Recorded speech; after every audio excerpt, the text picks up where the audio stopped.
Estamos hoje no 152º dia da exposição bíblica Epístola aos Efésios.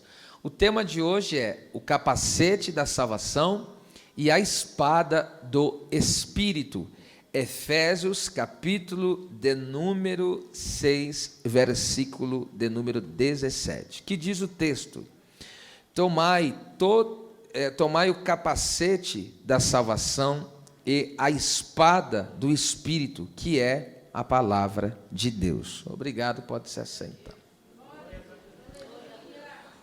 O apóstolo Paulo descreve aqui nesse texto as duas últimas peças que compõem a totalidade da armadura de Deus, que está disponível ao cristão para que ele lute contra todo o mal, não por si só, mas na força do poder de Deus, com as armas espirituais.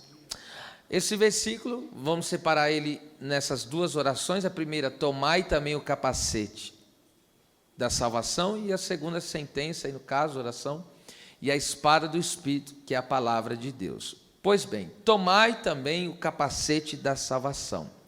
Essa palavra, tomai, esse verbo, que é um imperativo, que é uma ordem, pode ser também colocada como tomem, é a palavra grega derromai, que significa, presta atenção, aceitar, pegar na mão, agarrar, tomar, receber, no sentido de dar boas-vindas, acolher, como hospitalidade.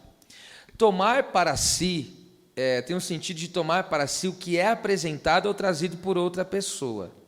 Logo, a salvação não pode ser conquistada, é dada graciosamente por Deus, e nós nos apropriamos dela, tomamos posse da salvação. Então é Cristo que traz a salvação a nós, é o nosso Deus que manifesta a sua salvação através da obra salvífica de Cristo, e o Espírito Santo aplica essa obra em nosso coração. Então tomar o capacete da salvação é receber, dar boas-vindas, acolher a Cristo em nossa vida. A maioria dos judeus ficaram desguarnecidos, ou seja, desarmados do capacete da salvação, porque não receberam a Cristo. João 1, 11 e 12. E veio para o que era seu, e os seus não receberam. Essa é a palavra que Paulo usa, não receberam. Mas todos quantos o receberam, deu-lhes o poder ou a autoridade de serem feitos filhos de Deus. Zaqueu, ao contrário disso, recebeu Jesus com júbilo. Lembra?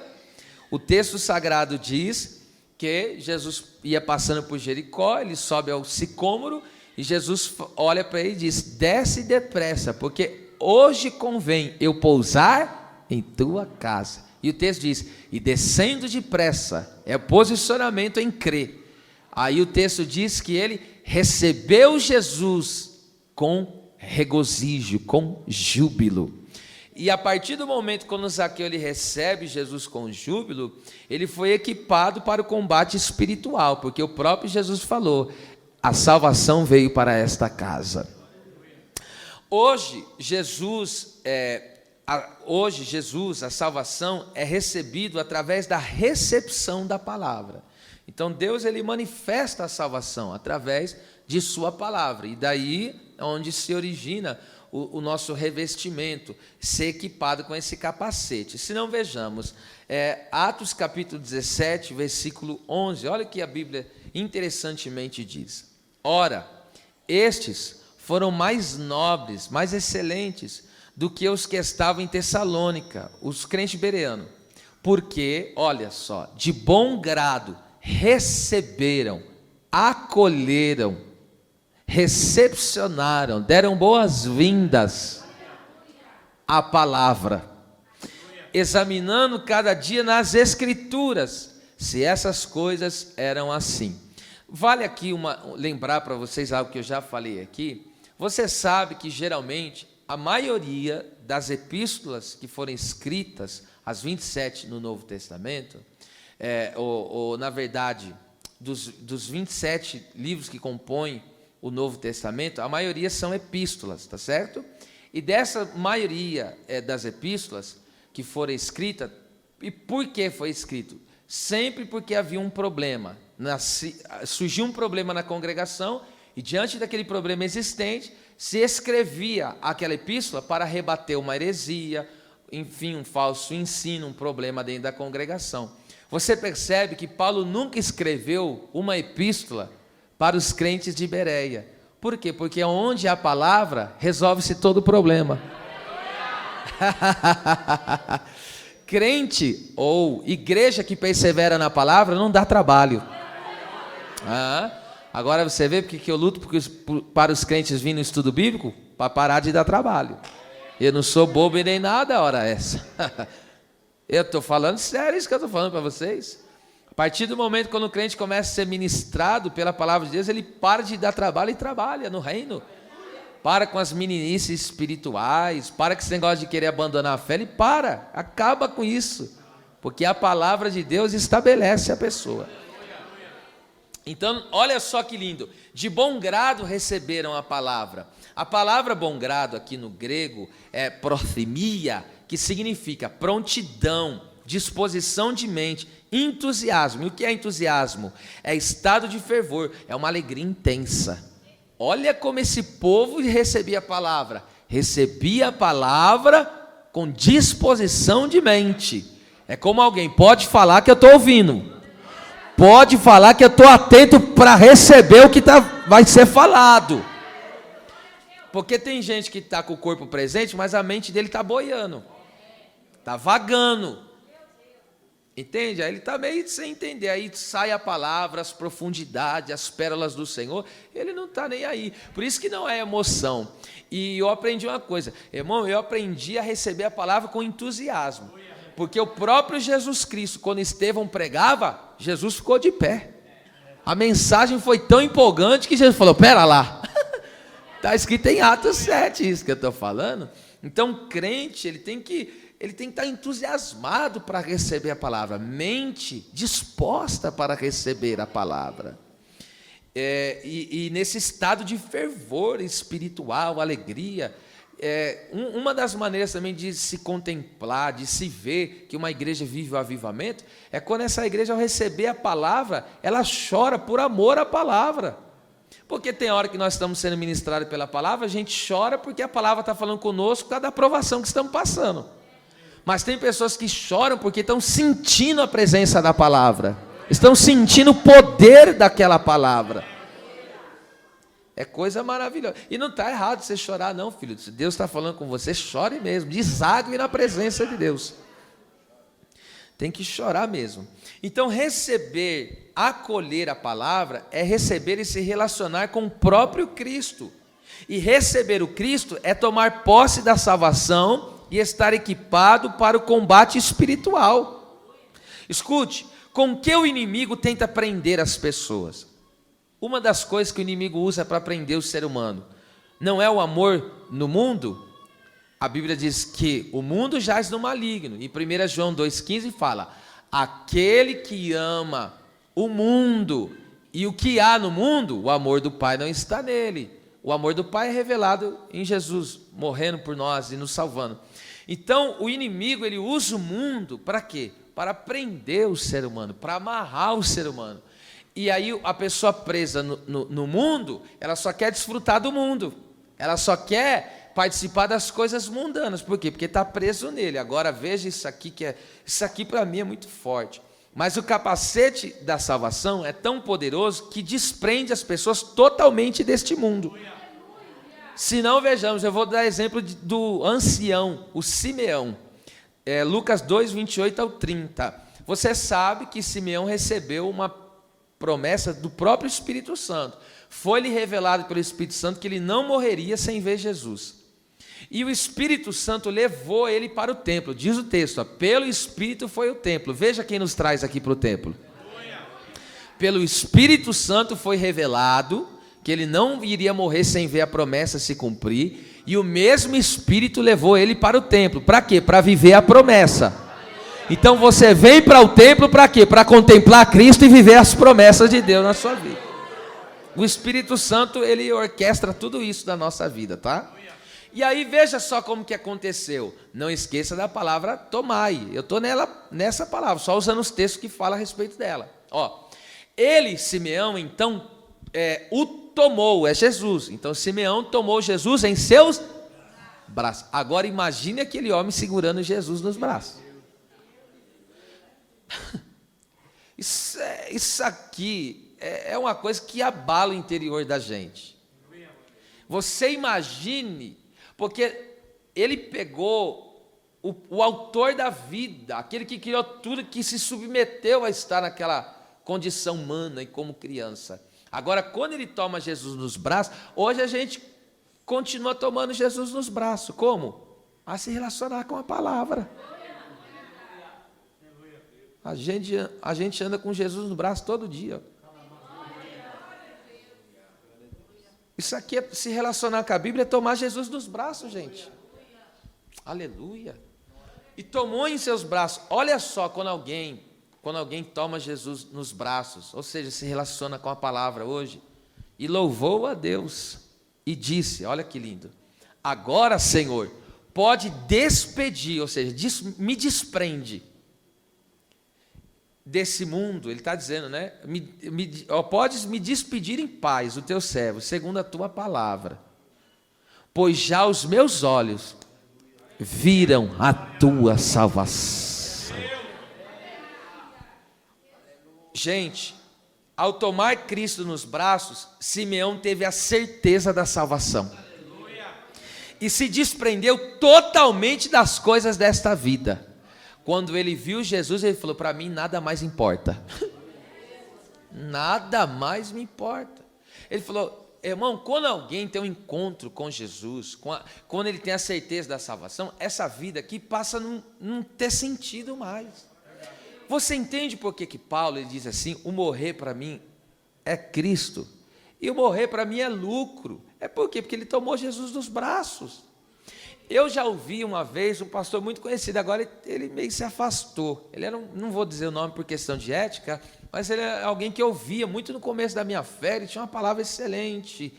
E um dia eu ouvi, até fiquei contrariado com essa palavra. Cada um tem a sua fé, você não é obrigado a crer como eu.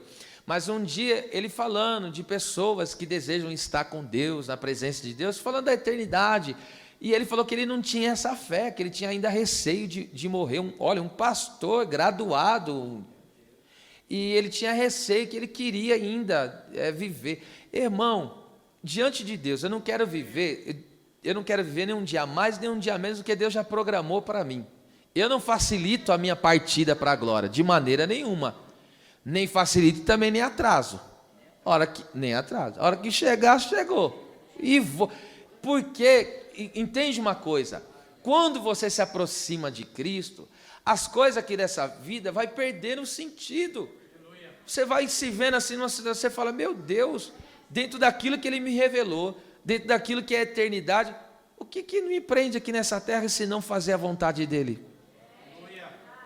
Então hoje eu tenho uma família, eu desfruto da família que Deus me deu com o propósito de louvar ao nome de Deus.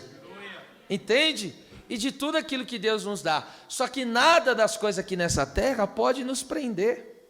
Porque quem tem esse contato com Jesus, nada mais o prende. Nada mais importa. Aleluia.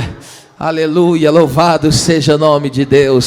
Tomai o capacete da salvação. E aí o adversário vai tentar ali prender, amarrar o crente. Mas ele é desprendido dessa vida. Ele é desprendido. A salvação faz isso com a gente, tá bom? Vamos lá, tomai o capacete, que no grego é perikefalaia. Essa palavra significa cerco da cabeça, que é de cercar, né? O que envolve a cabeça, cobertura para a cabeça. Poderia ser traduzido assim: recebei a salvação, que é como proteção para a cabeça. O capacete é uma proteção para a cabeça durante a batalha. Nós estamos numa batalha interminável e constante, enquanto estivermos aqui na terra. A cabeça fala da mente e dos pensamentos. A nossa mente e pensamentos têm que ser cercados. Lembra como foi a conversão de Paulo? No caso ali era chamado ainda Saulo. Um resplendor de luz o cercou. Veja, ele estava cercado pela salvação. Para onde ele fosse, está cercado. Então, a nossa mente e pensamento tem que ser cercado e envolvidos, escute só, tem que ser envolvidos, como Colossenses 3, 1 e 2, que diz que a gente deve buscar e pensar nas coisas celestiais. Não é só buscar, é pensar nelas. E protegidos pelo capacete da salvação. Isto é, iluminados pela revelação de Jesus Cristo, movidos e ocupados com as coisas espirituais e eternas. O inimigo quer invadir a nossa mente, pensamentos e nos tirar da posição em Cristo. Então o capacete da salvação é um cerco na nossa cabeça. É a luz da revelação de Cristo, o Salvador, blindando a nossa cabeça. A sua mente, os seus pensamentos têm que estar envolvido com a salvação do Senhor. Então, esse inimigo, o adversário, ele quer invadir, porque ele quer tirar esses pensamentos do crente salvo. Ele quer entrar e fazer uma devastação nos pensamentos do cristão. Mas por isso que nós estamos protegidos. Deus me deu um texto aqui para trabalhar que eu acho interessante. Vamos ver isso aqui. Repetindo, o inimigo quer invadir a nossa mente, pensamentos e nos tirar da posição em Cristo. Eu quero ler Juízes, capítulo 9, versículos 50 ao 53. Vou ler e explico, preste bem atenção. Então Abimeleque, que aqui é um tipo do maligno, foi-se a Tebes e sitiou aquela cidade e a tomou. Veja só. Havia, porém, no meio da cidade, essa cidade aqui é o tipo da igreja, é um tipo da igreja do Senhor.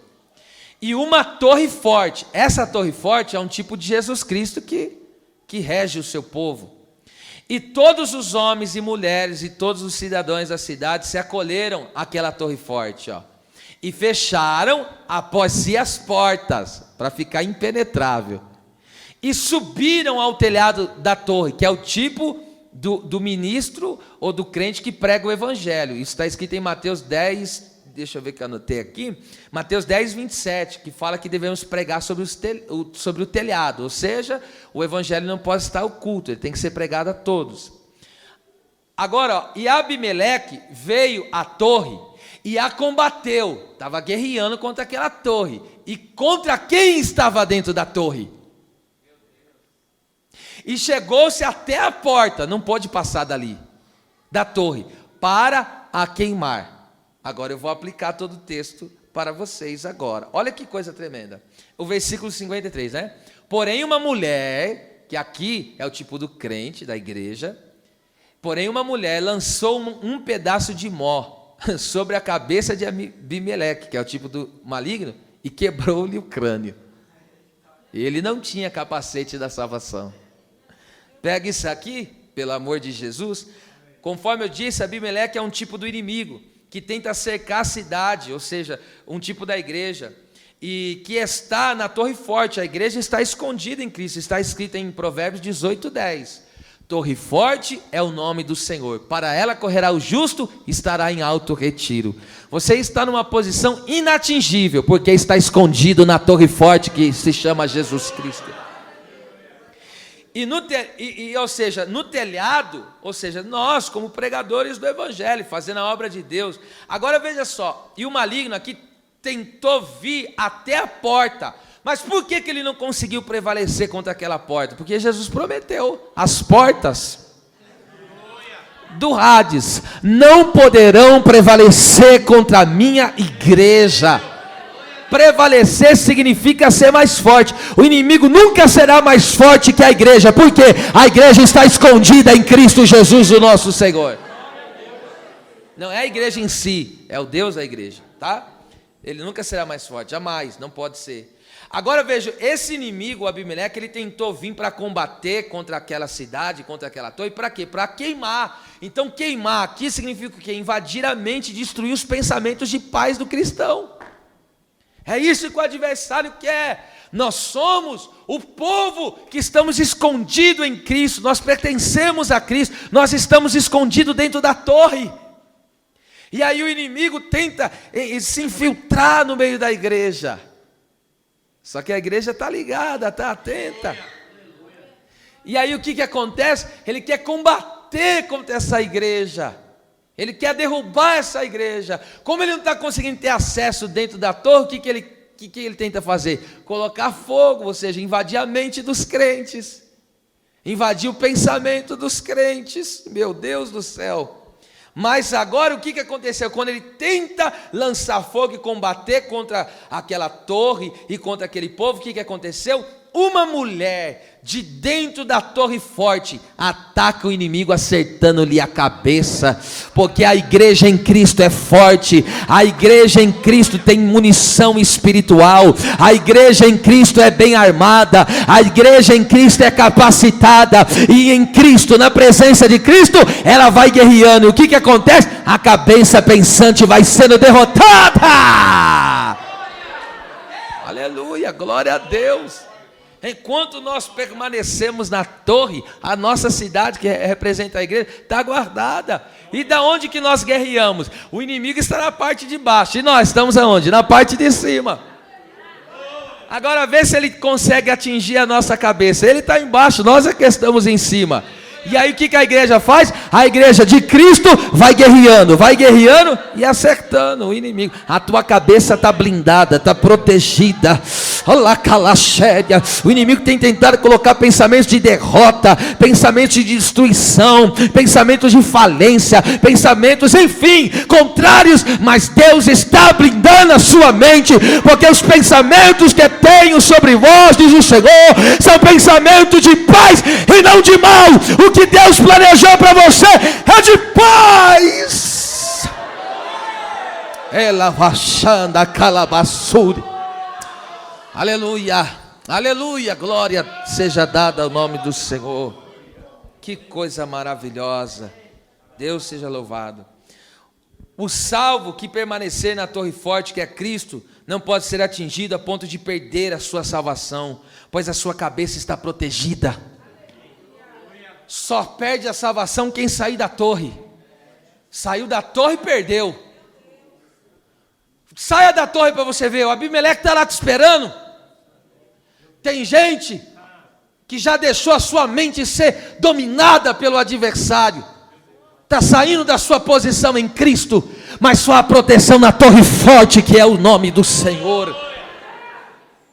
Enquanto você estiver na torre, e guerreia do telhado, hein, como pregador do evangelho, vai guerreando do telhado e vai só jogando as pedras. Vai só jogando, você vai ver um por um caindo. Pum, pum, pum, pum. Glória a Deus. Eita, Jesus amado. O capacete é do quê? Da salvação, que é soterion, que significa que salva, que liberta. Poderíamos dizer que a salvação pode ser vista por 3 ângulos. Isso aqui, eu já falei de um outro jeito, mas só que agora eu vou falar de uma nova forma. E por que eu vou falar uma mesma coisa de outra forma? Porque é importante e deve ser relembrado. Muitos nem lembram disso, que já faz muito tempo que eu falei. Mas eu quero aqui dizer algo muito forte sobre a salvação pode ser vista por 3 ângulos. A salvação é uma, a pessoa é salva, está salvo. Só que ela tem 3 ângulos, tá certo? Ou poderia ser dito também 3 tempos, 3 fases, como queiram. Mas vamos lá. Olha só. E eu tiro isso de Hebreus 9, 26, 24 e 28. Veja só, o primeiro ângulo da salvação. Dobre a sua atenção aqui, por favor. Essa palavra é uma palavra de libertação. Porque salvação é isso, ó. Salvação é o que liberta, o que salva. Jesus libertou e salvou. Salvou e libertou. Glória a Deus. De outra maneira, necessário lhe fora padecer muitas vezes desde a fundação do mundo.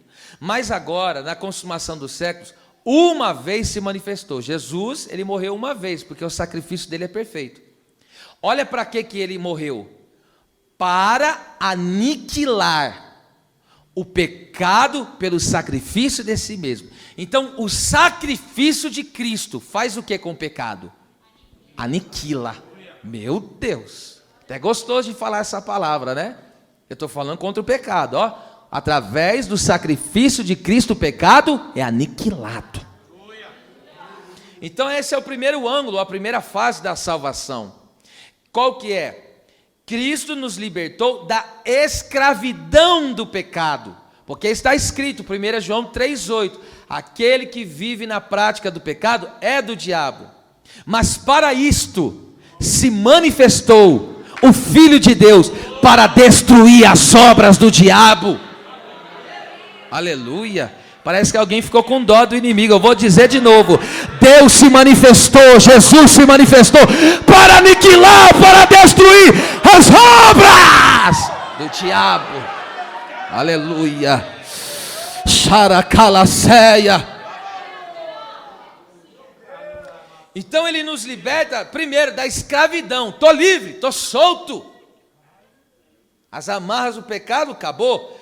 Outra coisa, Cristo me libertou da escravidão do pecado e do quê? Do castigo. Porque a Bíblia diz, o salário do pecado é a morte. Mas não é a morte só física, é a morte eterna. Esse é o castigo, é o inferno.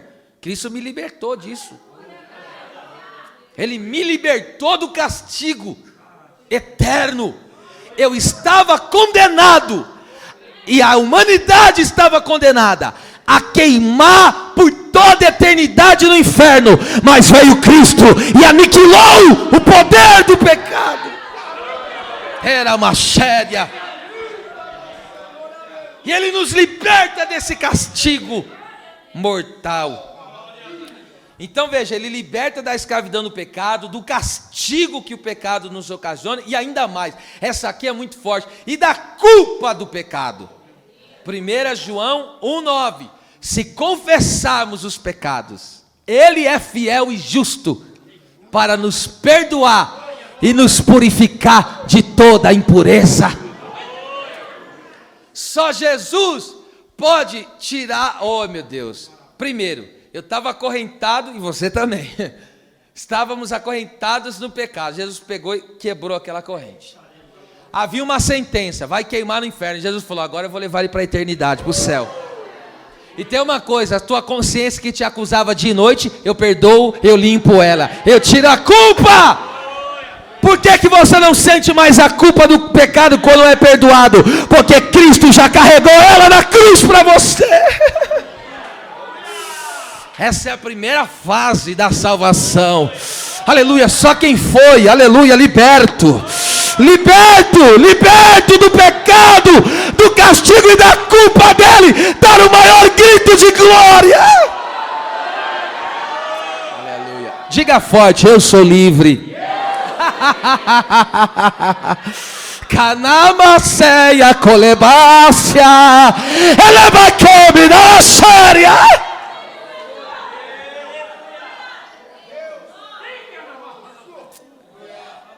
Segunda fase, versículo 24 de Hebreus. Segunda fase é o segundo ângulo da salvação. Não esqueça disso, a salvação não é três, é uma só salvação. Quando você aceita Jesus, a salvação está feita, mas você tem que permanecer. Porque ela tem três fases ou três ângulos, pode ser vista. Porque Cristo não entrou num santuário feito por mãos, como o sumo sacerdote antigamente entrava lá uma vez por ano para oferecer o sacrifício anual para perdão de toda a nação. Mas figura do verdadeiro, porém no mesmo céu. Jesus entrou, olha, arrepiou tudo agora. Jesus, o nosso sumo sacerdote, ele não entrou num santuário terreno para perdoar uma nação. Jesus, ele entrou como o nosso sumo sacerdote lá no santíssimo lugar da eternidade, perante o Pai. E o que ele fez? Ele se apresentou a si mesmo como sacrifício. Olha lá, para agora, diga agora, comparecer por nós perante a face de Deus. Jesus, o nosso Cristo, está diante do Pai. Quando? Agora. Por quem? Por nós. Está aí, ó, por nós. Veja, Ele como nosso sumo sacerdote está lá agora. Está lá agora. Para que Ele está lá? Essa é a segunda fase. Cristo, como nosso sumo sacerdote, vive para interceder por nós. Hebreus 7:25. Ele nos salva intercedendo por nós. E é isso que nos salva agora. Segundo, nos salva do poder do pecado. Eu quero, olha, se fosse você que tem condição, se fosse você, eu anotava isso. Porque isso, na primeira vez, na segunda vez, você não grava. Você tem que anotar essas coisas, assim, essas coisas, eu acho válido, sabe? Escute só, primeiro, Cristo nos libertou da escravidão do pecado, do castigo e da culpa do mesmo. Agora, Ele, como nosso sumo sacerdote que vive a interceder por nós, essa é a segunda fase da salvação. Ele nos liberta do poder, Ele nos salva do poder do pecado. Assim o pecado não reina em nosso corpo para nós satisfazermos as vontades carnais. O pecado não domina sobre nós. Isso que eu estou falando para vocês está escrito em Romanos 6, 12 e o versículo 14. Então, o pecado ele não tem domínio sobre nós, não reina sobre nós, não é nosso governante. E outra, ele não exerce influência sobre o servo de Deus. Então, olha que coisa tremenda. Cristo não só me libertou do pecado, da culpa, oh meu Deus do céu, e ainda mais do castigo. Cristo, Ele me liberta do poder do pecado, de tal maneira que o inimigo vai lá e coloca uma tentação, fala, agora belisca, você fala, o pecado não tem poder sobre mim, mas não. Se você sendo crente caiu porque não vigiou, caiu por falta de vigilância, mas o pecado não reina em mim, porque antigamente eu falava como Paulo, ó, o que eu queria fazer não faço, o bem, mas o mal, que eu não quero, esse faço. Por quê? Porque o pecado reinava, dominava. Mas agora, o pecado vem, e aí vem a tentação. Aí o inimigo apresenta a tentação e fala, belisca aqui, come daqui, ó. Come na minha mão. Você fala, não. Não mais. Porque o meu sumo sacerdote, Canarra Súbia, ele não estará depois, ele está lá agora. Não, você não entendeu. Jesus está diante do Pai agora. Irmão, só quem sente a presença do sumo sacerdote Jesus Cristo, adore a Ele. O pecado não reina sobre você, não domina sobre você. O teu corpo tem que se submeter à vontade do Espírito Santo. Aleluia, glória a Deus. Antigamente, a pessoa, irmão, ela tentava e tentava, mas nunca conseguia, falava palavrão. Não, agora, e não conseguia, estava dominado. Só que agora, quando a ira vem, ele não fala mais. Por quê? Porque o pecado não reina, não domina. Olha, levanta a mão direita, isso é pedagógico, diga, o pecado não reina e não domina sobre mim, porque o meu Jesus me salvou, me libertou do poder do pecado. Só os libertos do poder do pecado celebram a Deus com alegria. Na raçura macaxande calabaça, chebre da calabarachere me clama nasce. Meu Deus, tem uma presença aqui dentro desta casa. Alabachebe da comonte que profobe da navassa, rebeder que monte cova súria. Aleluia, aleluia, aleluia. Jesus vive a interceder por nós. Há um representante na eternidade que representa a mim e a você. É por isso que o mesmo escritor aos Hebreus diz que esta é a âncora da nossa alma. Meu Deus! O que é a âncora? O que é a âncora, minha gente? Âncora é aquilo que dá estabilidade. Sabe por quê? Que a sua alma não perambula e a sua alma não descai da fé da presença, porque você está ancorado na eternidade. Pelo amor de Deus!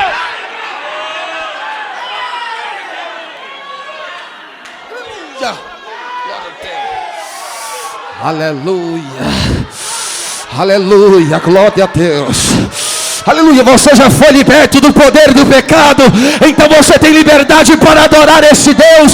O inimigo não pode roubar a tua adoração. A carne não pode te impedir de adorar. Venceste a carne, então adore ao Deus do céu. Eu vou deixar você adorar aí, ó.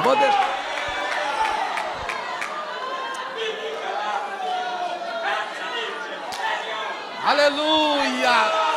Remicanácia, a sua alma está ancorada naquele que está na eternidade.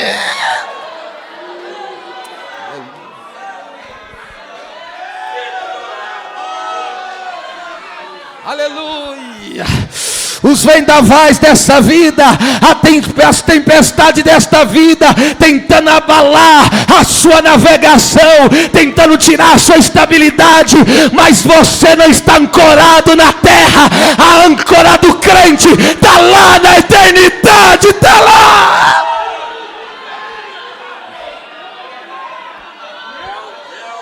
Aleluia!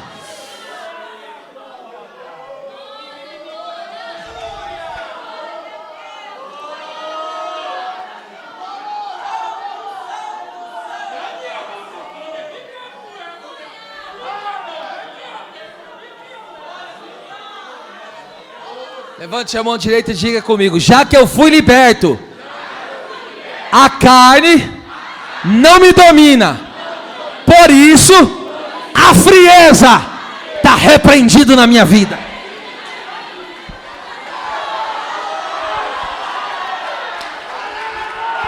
A frieza é obra da carne, mas você não está sob o poder da carne. Então pega fogo, pega fogo. Aleluia, aleluia. Você está adorando o time do porquê? Você foi liberto do poder do pecado. Está temendo o quê? Vamos lá, terceira fase, ou terceiro ângulo da salvação. 28. Por isso que eu falei que vocês têm que anotar isso aí. Tem que anotar. Ó, assim também Cristo, oferecendo-se uma vez, o sacrifício é perfeito, como disse, ó, para tirar os pecados de muitos. Agora olha lá, ele está resumindo o que falei no versículo 24 e 26. Aparecerá segunda vez. Quem espera a vinda dele? Para que ele vai aparecer? Ó, aparecerá a segunda vez sem pecado. Ele já resolveu o problema do pecado. Os que o esperam para... Essa é a terceira fase da salvação, ou como eu disse, o terceiro ângulo da salvação. Quando Cristo voltar, Ele nos libertará da presença do pecado. Ele nos libertará totalmente quando? Quando Ele glorificar o nosso corpo. O nosso corpo vai ser redimido e nós vamos receber um corpo glorioso. E aí o que acontecerá com o pecado? Ele desaparecerá. Vocês não entenderam o que eu viram, mas eu estou dizendo que você vai perder, e eu também, a capacidade de pecar. Você vai viver uma eternidade sem pecado. Ó, pelo amor de Deus. Aleluia. Não entenderam. O que destruiu essa terra? O pecado. O que fez toda a lambança nessa terra? O pecado. O que trouxe morte e destruição foi o pecado. Mas Jesus está voltando aí. Jesus está voltando aí. Ele vai exterminar. Ele vai acabar. Vai acabar de uma vez por todas. O que é a presença do pecado?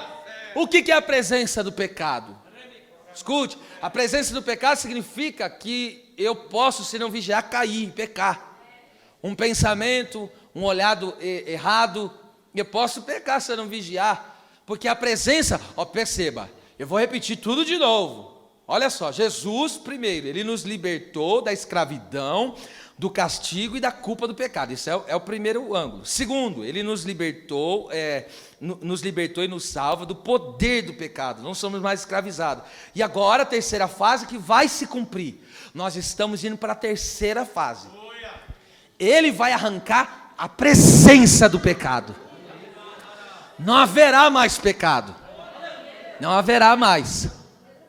Hã? Glória a Deus. Oh, glória seja dada ao nome de Jesus Cristo.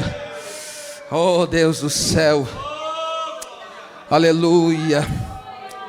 Jesus glorificará o nosso corpo. Quantos já podem dar adiantado glória a Deus? Porque você crê que Ele voltará, que Ele te resgatará, que Ele te dará um corpo glorioso semelhante ao dele. Vamos lá, parte final aí do versículo. E tomai também o capacete da salvação e a espada do Espírito, que é a palavra de Deus. A espada aqui é mahaira, que aqui é uma pequena espada, porque tem outra, ronfia, geralmente é a espada longa, grande, mas essa aqui, o Paulo faz questão mesmo de destacar, era uma espada pequena, tá certo? Alguns até podiam dizer o punhal, enfim, que era usado na batalha corpo a corpo, porque o soldado romano usava essas mais curtas para a luta corpo a corpo ali, tete a tete com o inimigo. Escute, as mentiras e os enganos do maligno, que são como fortalezas que prendem as pessoas, é vencida na verdade da palavra, que é a espada do Espírito. Veja isso comigo, 2 Coríntios, esse aqui eu não vou explanar, eu só vou ler mesmo, esse texto. Porque as armas da nossa milícia, que é guerra, tá? Nós estamos em guerra, não são carnais, ou seja, nós não usamos que nenhuma arma carnal. A calúnia é uma arma carnal, a mentira, arma carnal, entre outras. Heresia, arma carnal, e assim vai. Falso ensino, e é uma lista grande. Mas sim, poderosas em Deus. Para quê? Para a destruição das fortalezas. Então o inimigo, ele através de mentira, engano, ele cega a mente das pessoas, a visão espiritual das pessoas. E ele se fecha como uma fortaleza através desses ensinos dele, dessa mentira dele, e passa a reinar sobre os seres humanos. Por isso que a Bíblia diz que o inimigo é o Deus desse século. Por que ele é o Deus desse século? Não é que ele é Deus, ele se faz Deus dessas pessoas, porque ele mente. Porque se ele revelasse quem de fato ele é, ninguém queria servir ele. Ele ganha tudo na mentira. Por que você acha que tem gente abandonando família para ir viver uma aventura na vida, se prostituindo? Satanás, você agora quer acordar dessa loucura aí, vai se quebrar todinho. Olha lá, destruindo, olha só, as armas espirituais é o que faz, destruindo os conselhos e toda altivez, que é a soberba do inimigo, que se levanta contra o conhecimento de Deus, a sua palavra, e levando cativo todo entendimento à obediência de Cristo. Então qual que é o poder da palavra? Para que a gente usa essa arma espiritual, a palavra? A pessoa está cega no engano do adversário, andando no mau caminho, e aí, se é ministrada a palavra entra, derruba essa fortaleza e leva a mente dessa pessoa cativa, presa, entre aspas, a obediência de Jesus. Presa no sentido de que ela não consegue parar de obedecer Jesus. Você não nasceu para ser rebelde. Vou dizer de novo, nem para ser rebelde você presta. Sabe por quê? Porque a sua mente está cativa à obediência de Jesus. Isso é forte que vocês ouviram agora. Não presta. Para ser rebelde, não presta.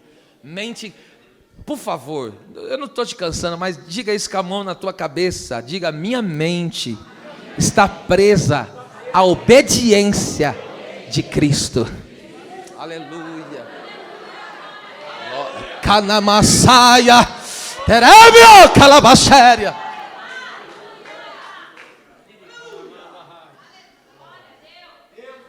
E às vezes você sofre tantas situações e quando você fala, mas não consigo.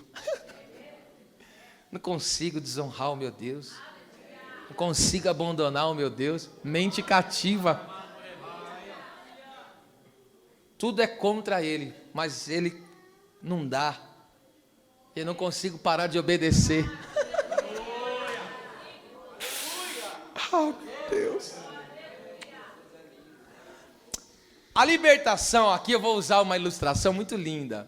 A libertação do povo de Israel das mãos do rei de Eglon, que é os moabitas, pela espada de Eude, é um retrato espiritual para os dias de hoje. Eu vou ler o texto e depois eu aplico. Vamos lá, Juízes 3, do 15 ao 17 e o 20 ao 21. Olha que coisa linda. Então os filhos de Israel clamaram ao Senhor, e o Senhor lhes levantou um libertador, no caso o juiz de Israel, Eude, filho de Gera, benjamita, homem canhoto. Você sabe que canhoto na Bíblia fala de fraqueza, não se esqueça disso. Por isso que fala, 1000 cairão ao teu lado e 10.000 à tua direita. Por que ele não fala esquerda? Porque é até vergonhoso citar esquerda. Eu estou falando de uma questão do hebraísmo, tá? Isso é um hebraísmo, é próprio da língua e do povo hebreu. Então esquerda é sinônimo de 11. Você vê que do lado esquerdo ele só dá 1000, mas do lado direito 10.000. Então, olha só que coisa tremenda. Por isso você tem que pegar esses detalhes. E os filhos de Israel enviaram pela sua mão, presente aqui é tributo. O rei de Eglon, há 18 anos, colocou cargas tributárias no povo. Por quê? Porque fez deles seus escravos. E aí eles tinham que pagar, o povo de Israel pagava tributo para ele não ir judiar do povo de Israel. Só que eram impostos descomunais. Olha lá, esse presente é tributo, tá? A tradução que tiver tributo aí tá boa. Rei dos Moabitas, versículo 16. E Eude, fez uma espada de 2 fios. Eu tenho culpa que a Bíblia diz 2 fios. Hebreus 4:12. Eu não tenho culpa. Está escrito, vamos lá. De comprimento de um côvado, e cingiu por debaixo das suas vestes e da sua coxa direita. Por que da coxa direita? Porque ele é canhoto, então se ele pega, ele saca aqui e ataca o inimigo. Aí você lê lá em Hebreus, da fraqueza tiraram, ele é fraco, canhoto, mas a palavra é forte. O escritor aos Hebreus está falando desse texto aí, tá? Pega essa revelação. E levou aquele tributo a Eglon, rei dos Moabitas, e era Eglon muito gordo, que fala da soberba, da altivez, da arrogância dele. Então veja, ele estava lá, esse rei de Eglon, soberbo, arrogante e dominando, escravizando o povo. E olha lá, aí Deus levanta um libertador que vem com o que na mão? O povo está preso, mas tem alguém vindo com a espada. Aí veja, você sabe, naquela época, não é qualquer pessoa que consegue chegar ao rei. O rei não era qualquer pessoa que tinha acesso. Então esse Eude entrou no cenáculo fresco, que o rei de Eglon tinha para si só, ou seja, um lugar confinado só dele. Olha, ninguém tinha acesso àquele lugar, era só dele. Onde estava sentado, e disse Eude, tem uma palavra de Deus para você. E levantou-se da cadeira o rei de Eglon. Então Eude estendeu a sua mão esquerda, lançou a mão da espada na sua coxa direita e cravou no ventre daquele pançudo. Eu estou falando espiritualmente. Eu estou falando da soberba, não perca o fio da meada. Ele atacou a soberba daquele homem. Não perca o fio da meada. Olha só, agora vai a aplicação. Eglon é o tipo do maligno que faz os povos os seus tributários, querendo prestar louvores ao diabo, querendo fazer as vontades dele, dos demônios, os vícios, as maledicências. Esse é o tributo. Eude é um tipo da igreja, do crente, que usa a palavra para guerrear e derrotar toda a soberba e fortaleza do inimigo. As pessoas, escute, não tinham acesso ao rei, mas a palavra entrou onde o adversário se escondia. Eude com a espada que a palavra feriu aonde? O ventre. Ou seja, a fonte da malignidade e a escravidão foram estancadas pelo poder da palavra de Deus. A palavra vai aonde você não pode ir. Às vezes tem uma filha na prostituição, um filho na biqueira, o outro na rebeldia. Você não consegue entrar lá e tirar ele daquele lugar, mas eu tenho algo para você que vai lá. Quem crê que essa palavra está derrubando a soberba do inimigo, dá um grito de glória a Deus aí. A palavra está indo onde você não pode ir. A palavra vai fazer o que você não pode fazer. A palavra vai abater quem você não pode abater. A palavra vai derrotar quem você não pode derrotar. Deus me dá uma revelação, aonde o inimigo estava se escondendo e fortificando essa fortaleza, o poder da palavra vai entrar lá. Aleluia. Aleluia. Ventre, pastor Júlio, fala de uma geração maligna, só pode ser vencida pelo poder da palavra. Meu Deus do céu. Aleluia. Eu creio que toda soberba, altivez está caindo no poder da palavra. É essa espada que Deus colocou nas suas mãos. Eu vou dizer de novo, a palavra vai onde você não pode ir.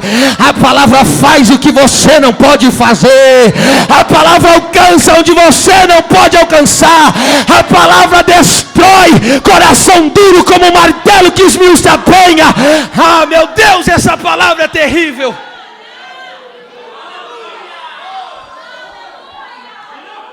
Glória a Deus. Eita. Eglon, espírito de Eglon, pelo poder da palavra, tu estás nesta noite repreendido. Eu não estou desafiando quem quer que seja, mas como Miguel falou para Satanás, o Senhor te repreenda. Eu digo para o rei de Eglon, o espírito do rei de Eglon, que aprisiona as pessoas no vício e no mau caminho, o poder da palavra te repreenda. Levante a tua Bíblia, levante a tua Bíblia e diga: eu creio no poder da palavra. Adore a Deus pela sua palavra. Emina Hashem darakanda lavassúria. Emanacachere me canta, lavachere me comanai. Eu ouço o barulho de correntes e cadeados sendo quebrado aqui. O rei de Eglon vai cair. É no poder da palavra. Essa fortaleza cai. Esse poder da treva cai. Vai palavra, vai palavra.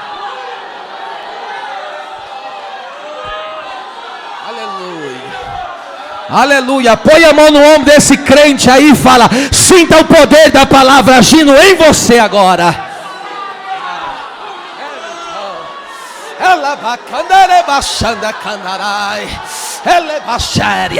A palavra hoje vai destravar, a palavra hoje vai desfazer, a palavra vai edificar, a palavra vai levantar. Meu Deus!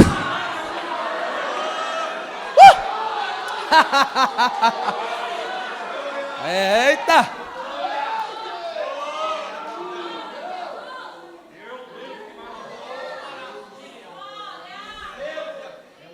Duas coisas importantes aqui. A espada é de quem? Do Espírito. Espírito aqui no caso é o Espírito Santo, é o Espírito de Deus. A espada é do Espírito, porque Ele é o autor das Escrituras. De forma, é claro, simples e resumida, no máximo. Quero falar sobre duas convicções que todo cristão tem que ter. Todo cristão tem que ter essas duas convicções a respeito da palavra. Primeira convicção: toda a Escritura, ela é inspirada por Deus. Isso está escrito em 2 Timóteo 3,16. Está escrito: toda a Escritura é inspirada. Inspirada significa isso aqui, ó.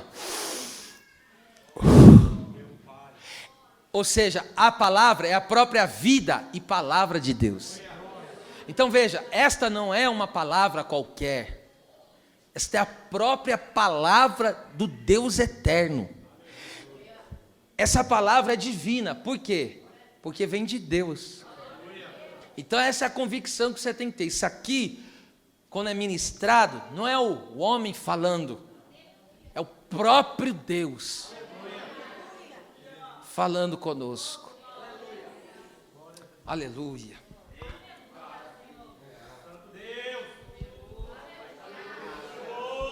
Até pregar, terminar o culto assim, com ela na mão. Outra convicção que o crente tem que ter é que a Escritura é isenta de qualquer erro, de qualquer erro humano, você tem que entender, você tem que ter convicção disso. A palavra de Deus é isenta, não contém nenhum erro humano, ela é infalível e inerrável. Ou seja, ela não falha e não erra. Esse texto eu vou ler. Olha que lindo. 2 Pedro 1:21. Está falando das Escrituras aqui, a profecia das Escrituras. Porque a profecia nunca foi produzida por vontade de homem algum. Veja, a palavra não é de homem. Mas os homens santos de Deus falaram, eu gosto da tradução, coloca aí, atualizada. Falaram movidos pelo Espírito Santo. Porque aqui é fero no grego. E fero é alguém que é carregado. Então escute. Cerca de 40 escritores num período de 1.400 anos. 1.400, alguns teólogos colocam 1.600 anos, que desde Gênesis a Apocalipse, de Moisés a João. Diferentes culturas, pessoas em outras nações, outras localidades, falando de um mesmo assunto. É uma única história, a Bíblia. E ela não cai em contradição. Ela não tem uma vírgula de erro.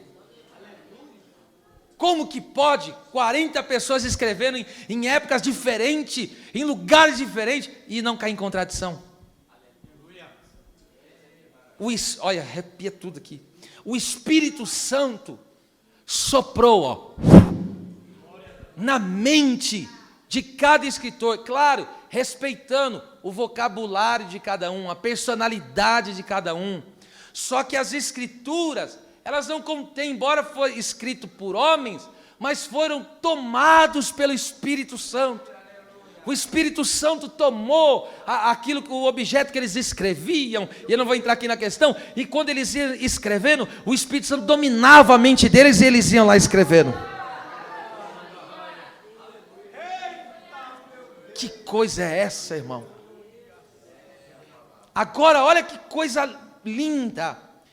Logo, se os homens foram movidos pelo Espírito ao escrever, eu entendo o que com isso? A palavra é o grande mover do Espírito. Quer ser movido pelo Espírito? Não tem como ser movido pelo Espírito a não ser pela sua palavra. O Espírito move a igreja pela palavra. E aí eu vou até usar aquela questão de pregador que é gostoso. A palavra cria, a palavra renova, a palavra transforma, a palavra ilumina, porque é lâmpada para os pés e luz para os caminhos. A palavra cura, Jesus enviou a palavra e curou. A palavra energiza, a palavra alimenta, a palavra sustenta. A palavra abate o soberbo, mas levanta o humilde. A palavra ensina, a palavra corrige. Oh, meu Deus! A palavra de Deus, ela é tremenda. Ela é maravilhosa, tá certo? Agora vamos encerrar. A espada do Espírito, que é a palavra de Deus. É interessante que aqui Paulo usa o vocábulo grego, rema, que alguns, aportuguesados, chama rema, né? Mas é rema no grego que fala. Rema tem duas palavras no grego que é usada para traduzir a palavra de Deus. No caso é logos. Quando está lá em João capítulo 1, fala o logos. Lá está falando de Jesus, o verbo que se fez carne, traduz verbo lá, é logos. E aqui, veja só, aqui Paulo usa a palavra rema, para dizer da mesma palavra. E rema, no caso, significa aquilo que é falado, é uma palavra proferida. Então, embora logos e rema, em alguns contextos, são sinônimas, não tem diferença, tá? Em alguns contextos. Geralmente, logos é a palavra em geral, falando em geral das Escrituras. tá certo? Enquanto rema é uma palavra recebida, como Lucas 3:2, quando fala que veio a palavra do Senhor a João Batista. Veio como profecia, era a própria palavra, e ali veio como profecia, veio da parte do Senhor. E também essa palavra rema era usada no sentido de direção. Lembra quando Lucas 5:5, o Pedro trabalhou a noite inteira, não pegou nada, mas Jesus deu uma rema para ele. E ele falou: sobre essa rema eu jogo a palavra. Então tem um sentido de direção. Jesus falou a palavra, Jesus proferiu a palavra. Tá certo? Sendo assim, escute, sendo assim, traduzindo para vocês, a palavra deve ser, primeiro, meditada, logos, e proferida, rema. Então a palavra não só tem que ser, escute, meditada, ela tem que ser proferida. E o que é proferir a palavra? Você ora sobre a palavra. Senhor, está escrito, e aí você vai dizendo, e você vai orando e fala: Deus, como está escrito, então no nome de Jesus, eu rejeito isso contra a minha casa. Você está proferindo a palavra, e aí você está guerreando espiritualmente, aí você vai, entende? Não só não está escrito, logos, você vai para o rema, você vai proferindo as palavras.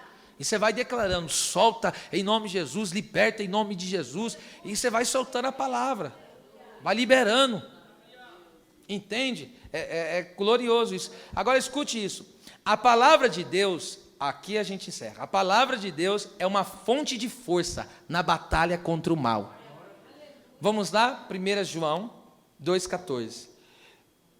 Aqui João, ele fala sobre filhinhos, filho e pais. Não é que ele está se tratando a crianças, a jovens, filhos, né? Jovens e pais. Aqui são 3 níveis da mesma congregação. A pessoa está no seu início da fé, a pessoa está na adolescência da fé, ou a pessoa já é madura na fé. Átrio, santo e santíssimo. Entendeu? Quando é que eu estou na maturidade? A hora que você andar de mão dada com o Senhor. Anda no santo do santo, aí você vai... Pega isso aqui. E eu vos escrevi, pais, porque já conheceste aquele que é desde o princípio. Está falando do povo maduro da igreja. Eu vos escrevi, jovens, aqueles já estão no santo lugar, né, da maturidade. E eu vos escrevi, jovens, porque sois fortes. Ó o segredo, e a palavra de Deus está em vós. E detalhe, não vai vencer, e já vencestes o maligno. É por isso que a gente diz: uma geração sem palavra é anêmica, fraca, raquítica, não tem força nem para dar um glória a Deus no culto. Uma timidez, uma unção dessa derramando, meio mastro, a mão meio mastro. Não, meu filho, levanta essa bandeira lá no alto aí, meu filho. Não está nada forçado, está fluindo naturalmente. Mas vamos aqui discorrer esse texto. A palavra está aí, a palavra, poderia ser traduzida por a palavra permanece, né? Essa palavra permanece em vós. Que no caso aqui no grego, essa palavra é meno, que significa, olha só, ser sustentado, mantido continuamente. Gente do céu. Olha o que João está dizendo. João está dizendo que aqueles crentes são sustentados e mantidos pela palavra. O que é sustentado? Sustento é aquilo que me alimenta. Então ele está dizendo, olha só, vocês estão sendo alimentados pela palavra, sustentados pela palavra. Por exemplo, esse suporte aí na caixa está sustentando a caixa. Tira aquele suporte para você ver o que faz com a caixa. Ela cai, tira a palavra do crente. É isso que é ser sustentado. Então veja, o crente está bem sustentado quando permanece na palavra. E aí, ele é mantido continuamente, sustentado como alguém que está bem alimentado, e ele permanece continuamente. E agora ele diz, e além da palavra nos sustentar e nos manter de pé, firme continuamente, a palavra nos faz sermos fortes. E aqui no grego é ishiros, que significa sólido. Ele poderia dizer assim, poderia ser traduzido assim: vocês são sólidos vigorosos ou poderosos. Poderosos no sentido daquele que tem poder, o poder de Deus. Vigorosos, veja, a palavra traz solidez. A palavra traz uma vida espiritual robusta. A palavra de Deus traz uma vida em Deus poderosa. Ah, chega dessa fraqueza em nome de Jesus Cristo. Chega desse não me rela e não me toca, vaso de cristal, sai dessa em nome de Jesus Cristo. Não, você está cheio de Bíblia, você está cheio das Escrituras, você está cheio da palavra. Não é você que está de pé, é Deus que está te sustentando diante da presença dEle. Deus seja louvado. E agora veja, é nesse vigor da palavra que nós saímos vitoriosos do combate espiritual. Veja onde está a nossa vitória. Vocês já ouviram aqui, e eu volto a repetir, porque estou falando do assunto há muitos anos atrás, alguns anos atrás, melhor dizendo. Diante do quadro difícil que vivíamos, Deus tomou, ele estava lá na casa da irmã Dercy naquele dia, hoje ele está lá na América, pastor Robson, missionária Rosângela, e falou, olha, este lugar terá vitória na palavra. Ele guerreou naquela noite, naquela madrugada, Deus deu uma revelação para ele lá, e ali ele falou, olha, as libertações acontecerão, todo ciclo vicioso se quebrará através do poder da palavra. E eu digo, meu ministério é esse, é perseverar na oração e na palavra de Deus. O crente tem que ter afinidade com a palavra de Deus. Então nesta noite, em nome de Jesus, sai daqui agarrado com a sua Bíblia, saia daqui agarrado com as Escrituras Sagradas, porque neste combate que você está, nesta peleja que você está, nessa guerra espiritual que você está, tu sairás vitorioso, se a palavra te sustentar, se a palavra permanecer. Não deixa ninguém roubar a palavra, porque é ela que te dará vitória. E eu encerro aqui nessa noite dizendo, a mente protegida com o capacete da salvação, e agora com as mãos manuseando bem, ou com a vida, manuseando bem a espada do Espírito contra todas as obras das trevas. Então, mente protegida, espada nas mãos, guerreando com a palavra de Deus. As palmas louvem a Jesus.